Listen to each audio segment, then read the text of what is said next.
Hello everyone, it's Esther here. I thought it's been a while since I've actually released educational video, whether it's in medical school or what, and I thought today it'd be appropriate to release a video on the IB. For those of you who didn't know, the IB stands for International Baccalaureate, and I actually did the IB myself in November 2020. The IB just released its newest batch of results for the 2022 people who took it in November just about 1 to 2 weeks ago, and for those of you who have just received your O-level results or contemplating whether you should do IB, A-levels or Polytechnic, I thought this video would be very good for you to have an introductory crash course to what the IB is. Feel free to leave any of your questions or comments in the comment section below, and let's get right into it. So the first most important question that everyone asks is, what is the IB? So as mentioned in the video earlier, the IB stands for International Baccalaureate. It was started its first batch in about 2008 or 9 if I don't recall wrongly, and it's a pretty new syllabus, but since coming into Singapore, many Singaporeans have been doing very well for it, and it's now the equivalent of A-levels. If you could think about it that way, it offers like a post-tertiary educational track for people who have taken their O-levels, and you will graduate with an IB certificate. So what are the main differences between the IB and the A-levels? I think this section is really important, and we'll start first by saying that both the IB and A-levels are 2-year-long programs. The A-levels is at Singapore, Cambridge, and you take the exam in Singapore, where it's marked in the UK. For the IB, it's something similar, like it's also a European kind of organization that came out with it, in the sense where you still take my exams in Singapore and your exam papers are marked overseas.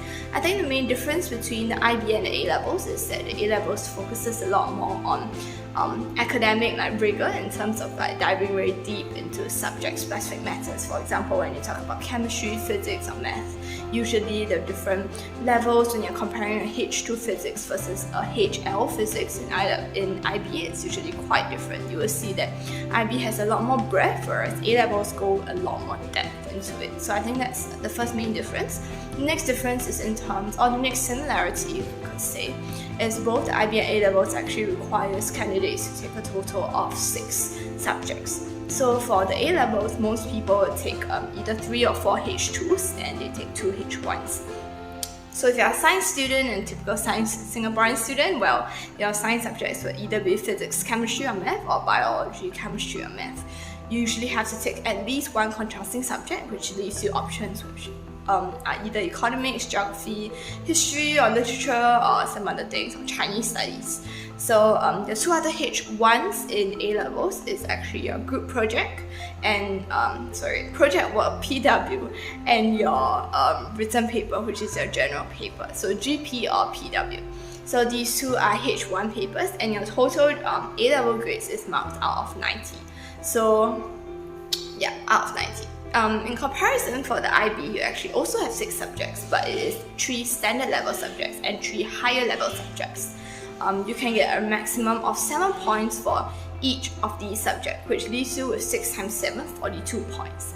There's an additional of 3 points in the IB, which is your TOK, Theory of Knowledge, Extended Essay, EE, and what we call CAS, Creativity, Activity, and Service. So I'll elaborate on each of these later, but for now, what you all need to know is that the IB is marked out of a maximum of 45 points, and the A-levels maximum of 90 points.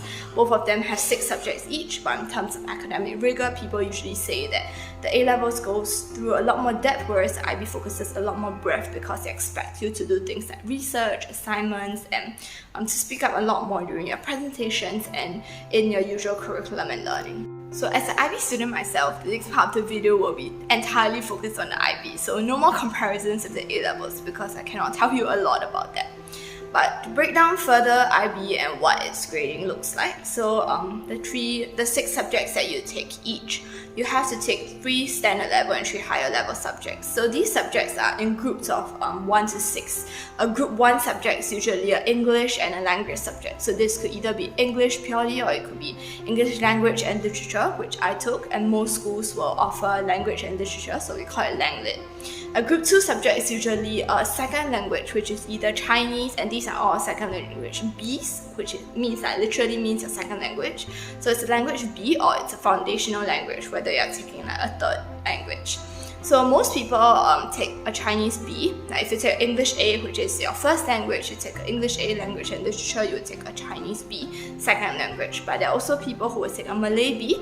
There are also people who will take a Spanish ab initio. Ab initio is an introductory sort of like introductory language as a group 2 subject, but it's also quite rigorous from what I heard, so yeah, choose your subjects carefully. From a group 3, if I'm not wrong, you take a science in a group 3, so science is a biology, physics, chemistry. A group 4 is a mathematics, so mathematics is divided into the previous syllabus before 2020 did it as just mathematics, HR or SL, but I think in the new syllabus in 2021 onwards, they have divided into like a AA, so what you call like analytics and basically it's now called Math AA, SL and HR, which is a bit more broken down into like analytics and the different stuff that you do. Group 5 is going to be humanities, so it is economics, it is geography, it's history. Group 6 is the very unique one in IB, so group 6 can be an art subject, so it's usually music or visual arts or even theatre.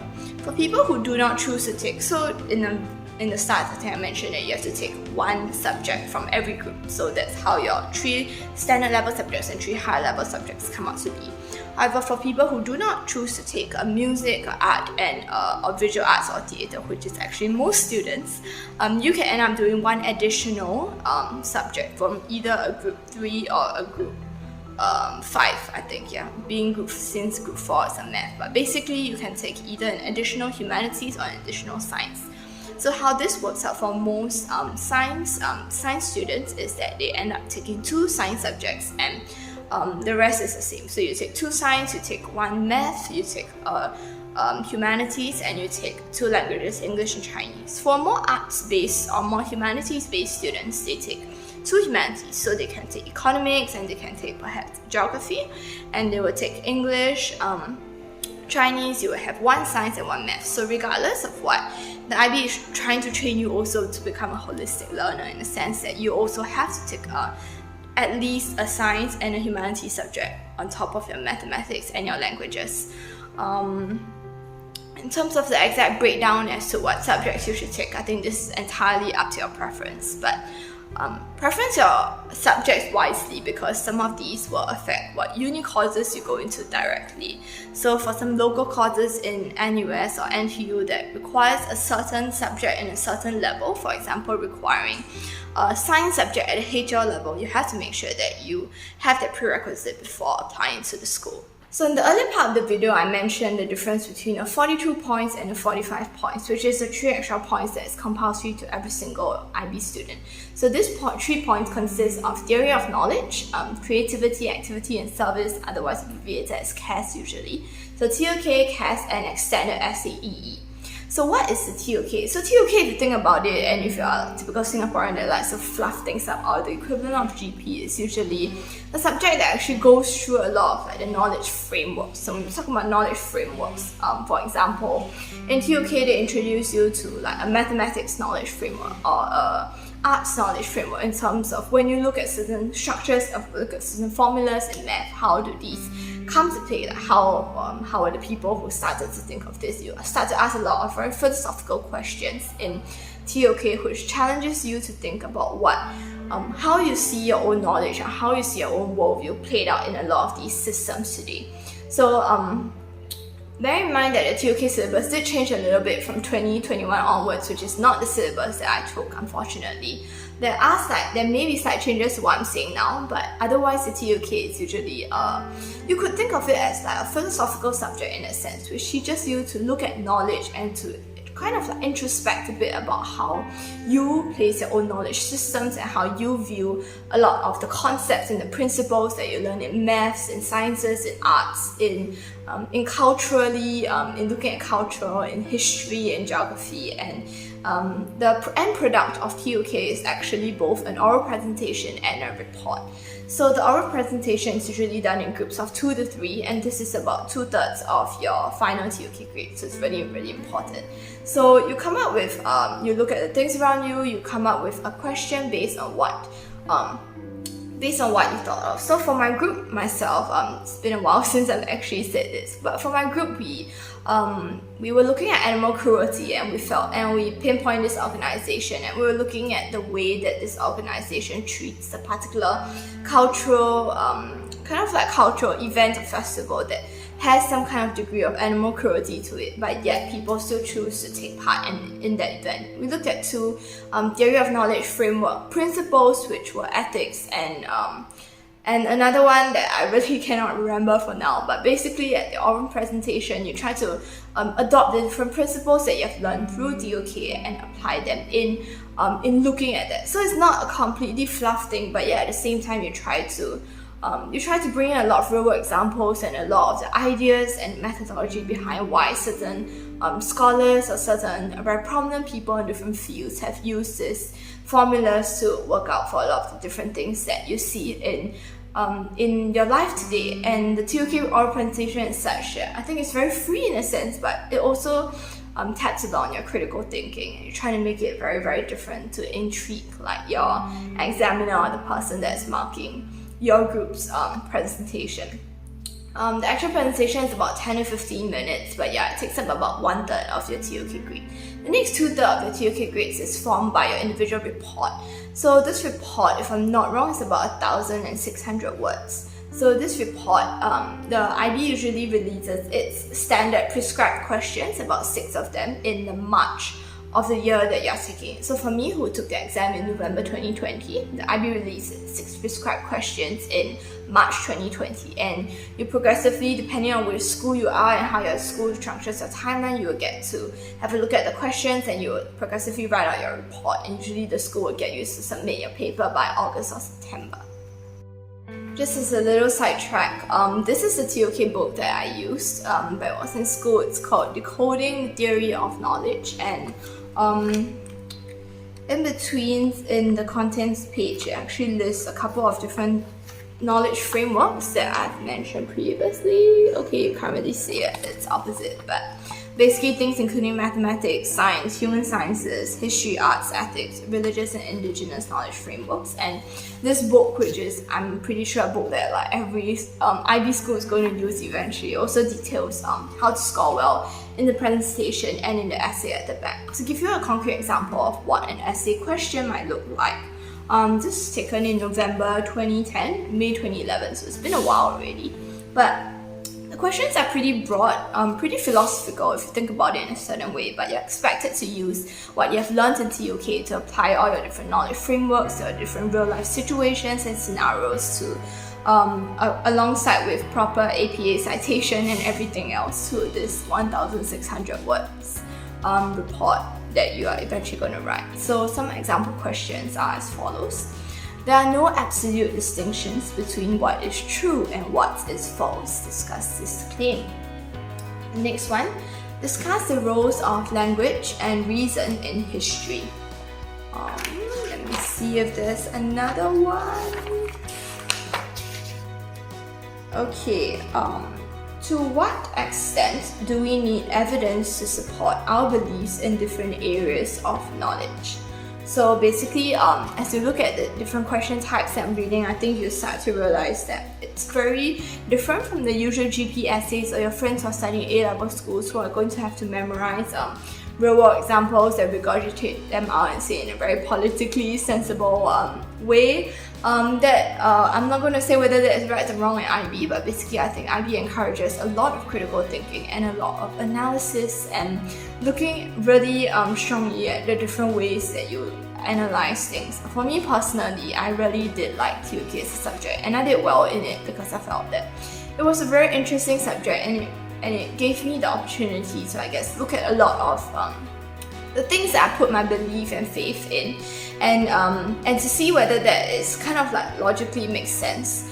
I think a TOK teacher, and as with all other schools, the teachers that you get make a huge difference, but if you yourself are motivated, I think it really makes everything else. And as with most other humanities-based or we call it like language subjects like these, I think reading more into real-world articles, into what's going on in the world, will definitely help you to think a lot and to think critically and looking at your real-life situations.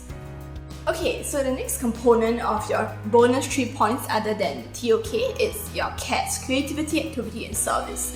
For someone who has grown up in a local education system for a very long time, you can take CAS to be interpreted as your CIP projects or OCIP projects, or basically ad hoc volunteering projects. So basically CAS is what IB wants you to do is to be a holistic learner, right? Like what I've described and repeated several different times in this video. So in CAS, you do many different things, and people do a lot of different things, ranging from sports, whether it's their CCAs, like whether they're involved in, for example, in green environment related CCAs, or in dance, or in sports, or in volunteering with the elderly, with the sick, with the less privileged, and all these different types of activities are considered CAS projects.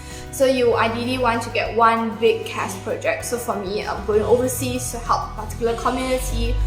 Usually a lot of schools will choose places like Cambodia, like Vietnam, like Laos, to kind of like put the students to engage with a community where they can help them, whether it's through painting the houses, or through interacting with the children, or through playing different games and all these things. But the gist of it, as you can tell, is to basically get exposure to a third world country. And usually students have at least one big CAS project like this, and they have a lot of other small initiatives that they do. So these initiatives, you can literally write like anything. You can write the CCA that you're with, you can write different ad hoc volunteering projects that you have done, and you try to achieve a total of about 8 or 9 of these initiatives. Due to COVID, I think it was quite different, and probably the ideal kind of event that you have in your mind may or may not have proceeded with it. But I think regardless, just put everything that you have learned, everything that you have gained in terms of experience, in terms of looking at how you have grown as a leader, as a participant of an event, or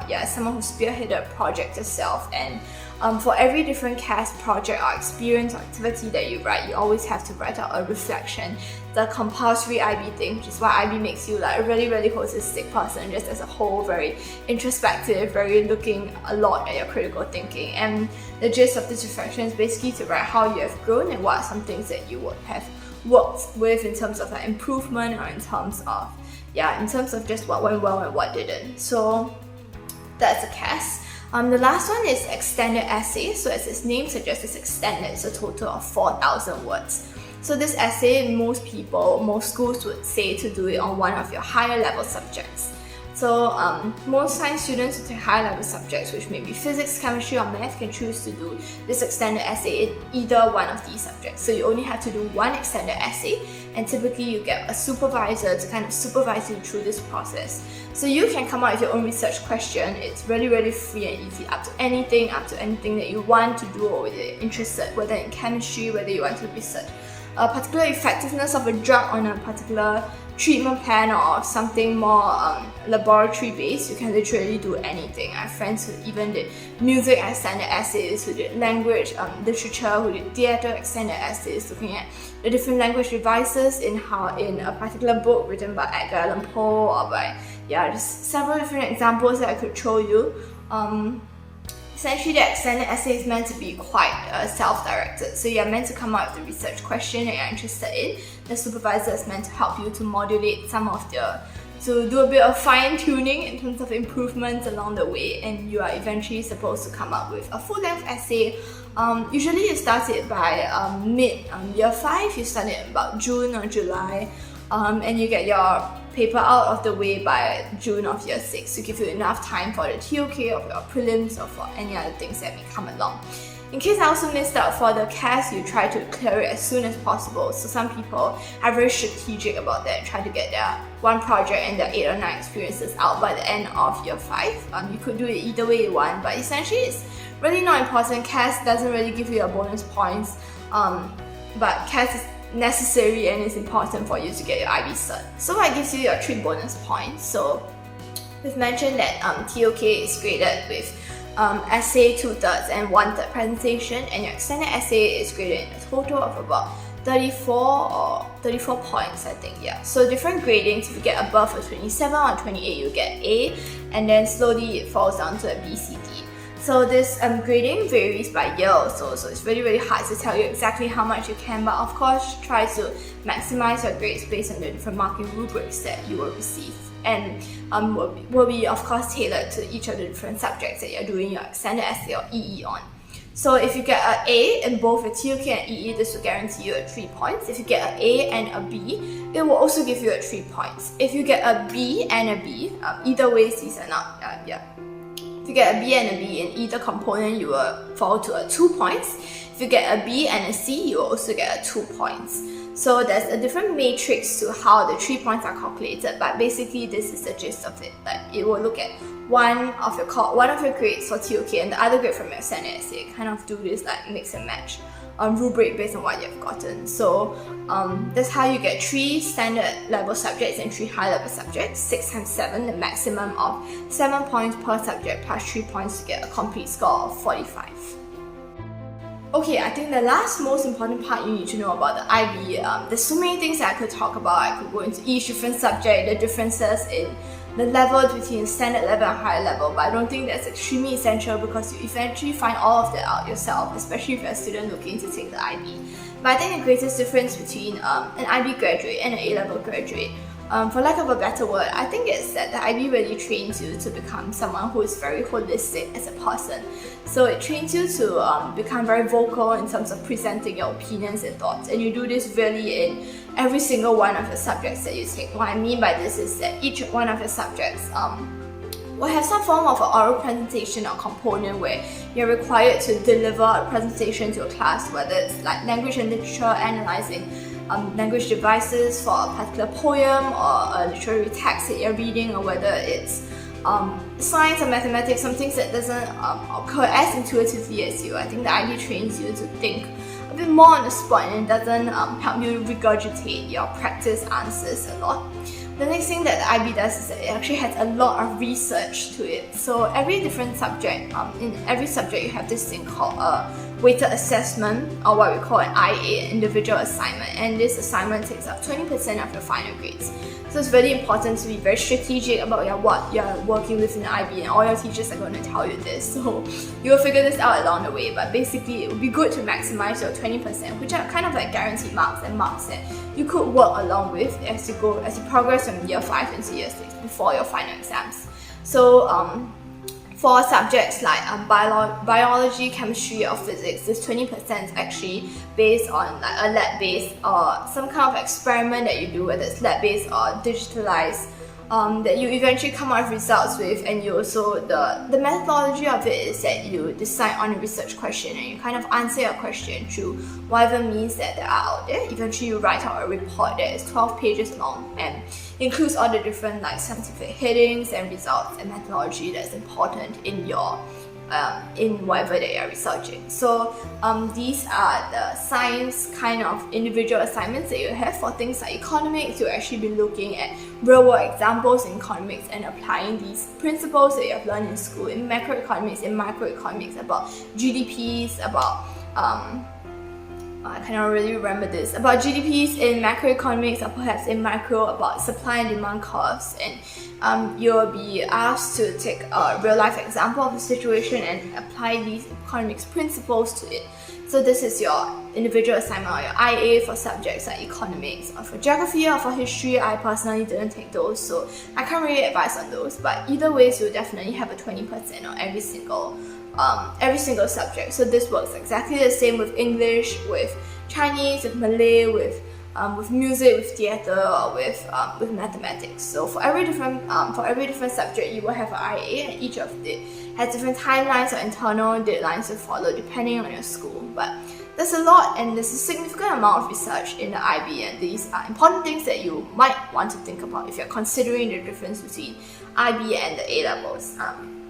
I think apart from everything that I've already said, which is training you to become a critical thinker, thinking on your feet, to be a bit more intuitive, to not take whatever that the teacher tells you to just be knowledge that you know yourself, but to digest through it and to be able to kind of like be more vocal in terms of presenting your ideas to one another, in terms of researching, in terms of using proper research methods like the APA citation, in terms of how you do research, looking through databases for science reports, how you choose to approach your research question. I think these are all good things that the IB teaches you. In terms of the 3 core components that you have, definitely the IB also wants you to be a person that not only studies but actively engages in the community, whether through volunteering projects or through a lot of these CAS experiences that you have. And of course, the better the reflections, the better, I guess, you see yourself growing through it also. Yeah, I guess just as a final word, the IB really trains you as a person to become a lot more well-rounded in terms of how you view your knowledge and whatever languages and subjects that you're studying. Well, I definitely do agree that the IB doesn't go with as much rigor. For example, if you're looking at chemistry or physics, you really want to know a lot more about what goes on in the actual formulas and principles. I think A levels might be a better fit for you as a person. And if you are looking at someone who does very well in the A levels from a one-off exam, definitely go for the A levels. If you're looking instead for something that will push you, especially as a quieter person, myself, looking at a curriculum that will push you to become a lot more confident about the skills that you are learning, and something that perhaps doesn't go to as much depth but a lot more breadth in terms of equipping you with research skills, with personal communication, soft skills, with working with people, and with being consistent as mentioned, because the IB has a lot of research and assignments and things that are secured in your actual results per subject before you go into the exam. Different people look at it in a different way, but definitely for someone who looks to be consistent, who wants to improve, who wants to challenge himself, and who feels it, I think the IB is a good curriculum to try out, and there are not a lot of schools which offer the IB. So I think it's really up to you eventually. If your results can do it, I think definitely consider both the IB and A levels, and definitely look into whatever subjects that you're interested in, especially for your extended essay or for your theory of knowledge, which are good things that you'll realize that IB teaches you a lot. But yeah, I think that's all for the end of this video. If you have any other questions, if you have any other things about what IB is, what the 2 years looks like, it's going to be a little bit different from school to school, but the rough gist of it, feel free to leave any questions in the comment section below, and I'll be more than happy to answer any of these. As with everything, congratulations to all the people who have just received their O-level results, whether it's good or bad, whether you're looking at different options. Definitely consider all of these, and definitely consult and talk to your friends, families, people who know you best. You know yourself best eventually, and you know what exactly you want to pursue in the future. Well, I would like to say that the IB and A levels, to choose your subjects wisely, I think you're still really young and you still have lots of opportunities eventually in university, in the working world, to decide what you want to do exactly. But these are all, think of it as milestones and stepping stones to get to the goal that you eventually want to do. Either way, yes, please enjoy your break, and I'll see you in the next video. Bye.